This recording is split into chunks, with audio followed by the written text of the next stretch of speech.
Hello and welcome to Access Middle East, the Davos Conversations. I'm Hadley Gamble here at the World Economic Forum. This episode of Access Middle East will catch up with the CEO of Crescent Enterprises and a young global leader himself, Badr Jafar.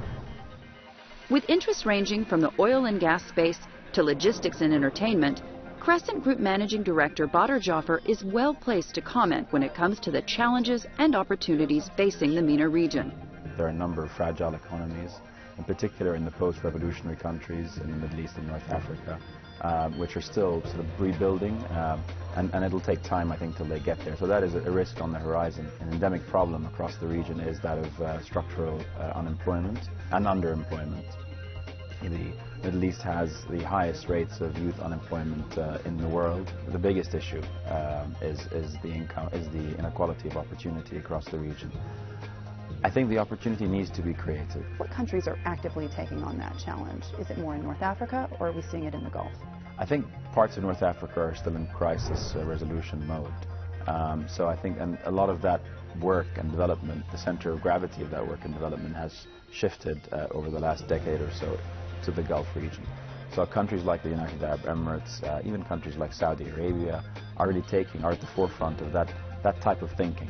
And we see a lot of developments when it comes to creation of an ecosystem for entrepreneurship in the region. It's a buzzword that's going on now. But as the World Economic Forum kicked off in Davos, a series of deadly terror attacks in Egypt put the health of the Arab world's second largest economy in the spotlight.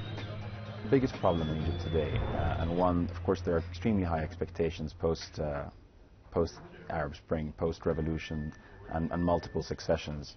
The biggest problem, of course, is inequality of opportunity for, again, a huge youth population. And so it's job creation. Now, what a lot of this financial aid from the Gulf states did is help bridge a solution to create heavy investment in infrastructure, which is the fastest way to get those jobs. But long term, you need institution building, and you need a creation or an ecosystem for entrepreneurship and for SMEs. The SME sector is known to be the largest employer in any economy, and it's extremely underrepresented across the region, not just in Egypt. In Egypt, I think the SME sector makes up less than 20% of the economy, and it really needs to get up in the 60–70%. So, again, it's a sort of two-phased solution and process. The first one is massive investment in infrastructure in the short term, and in the longer term, we need to create entrepreneurship, new businesses, SMEs, to absorb those jobs. The Egyptian government recently repaid some $53 million to one of your companies, Dana Gas. They owe you about $255 million. They say they're going to pay that back by the end of the year. How confident are you that they're going to stick to that timeline? And how does that impact the debt restructuring that you've done recently with your bondholders?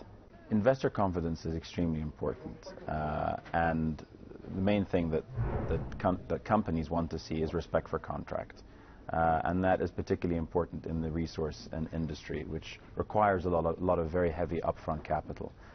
Egypt requires a lot of investment to develop its reserves, oil as well as gas, onshore as well as offshore. So investor confidence in terms of payments as well is something which is needed. As you mentioned, it's been a good start. They've paid a portion of those proceeds. But it's early days. One of the risks highlighted here at the World Economic Forum is income inequality.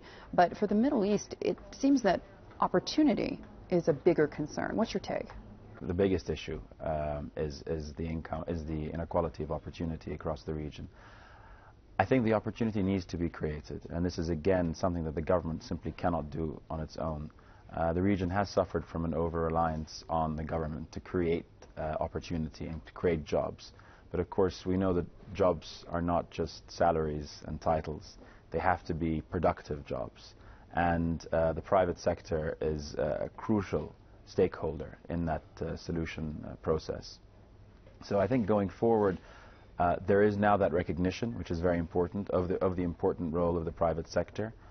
And of course civil society, which is very important when you're going about building institutions as well. What countries are actively taking on that challenge? Is it more in North Africa, or are we seeing it in the Gulf? I think parts of North Africa are still in crisis resolution mode. So I think, and a lot of that work and development, the center of gravity of that work and development has shifted over the last decade or so to the Gulf region. So countries like the United Arab Emirates, even countries like Saudi Arabia, are at the forefront of that type of thinking. And we see a lot of developments when it comes to creation of an ecosystem for entrepreneurship in the region. It's a buzzword that's going on now. But beyond it just being sort of, paying lip service to it, there are grassroots movements coming up in terms of entrepreneurs, in terms of entrepreneurial hubs, and there's an excitement. Taking it a step further, I think what would be tremendous would be to see young social innovators sort of building up, because we have some tremendous social issues across the whole region, and we need business models which are specifically designed to tackle those social issues. When you look at the MENA region, what are 3 things that could really encourage an SME culture? Well, access to capital is one.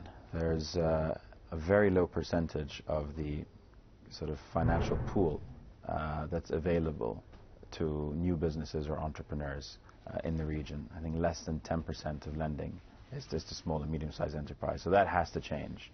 And there is a recognition that has to change. And banks in the region, in particular in countries like the UAE and Dubai and Abu Dhabi, are now developing sort of programs and platforms to lend to small businesses and to fresh entrepreneurs, as it were.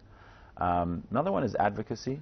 Mentorship is known for helping get entrepreneurs from the idea stage to implementation stage. And then again, so mentorship networks and the advocacy associated with that is something which needs to happen. And then, of course, legal frameworks. It's not easy. The ease of doing business in that part of the world, in our part of the world, is something which needs to improve greatly. It's not easy to set up companies. And then, of course, bankruptcy protection needs to come into place to protect entrepreneurs. So that's something which is taking place. And again, I'd say the Gulf region is leading the way in that, because it has had relative stability over the last 5 years, whereas other parts of the Middle East has not. It's had that breathing space to be able to develop these platforms and, as I mentioned, this ecosystem to try and nurture entrepreneurs. Another major difficulty is one that it relates to corporate governance. And a private sector approach to dealing with that led to the creation of the Pearl Initiative, which is a private sector initiative really established at the time in 2010 in partnership with the United Nations Office of Partnerships, and more recently in partnership with the UN Global Compact, to create a corporate culture of transparency and accountability across the region. And the key aspect of what the Pearl Initiative does is always realizing the business case for implementing these standards. So it's not about regulation.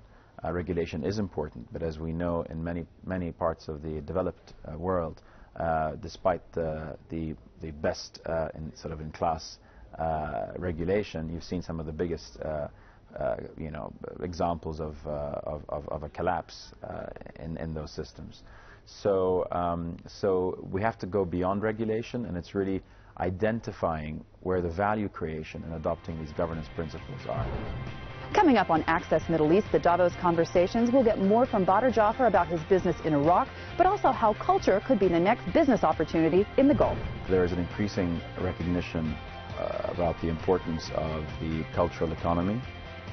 So seeing beyond just purely the entertainment aspects of the cultural economy, it's seeing that it's an intrinsic part of sustainable economic growth.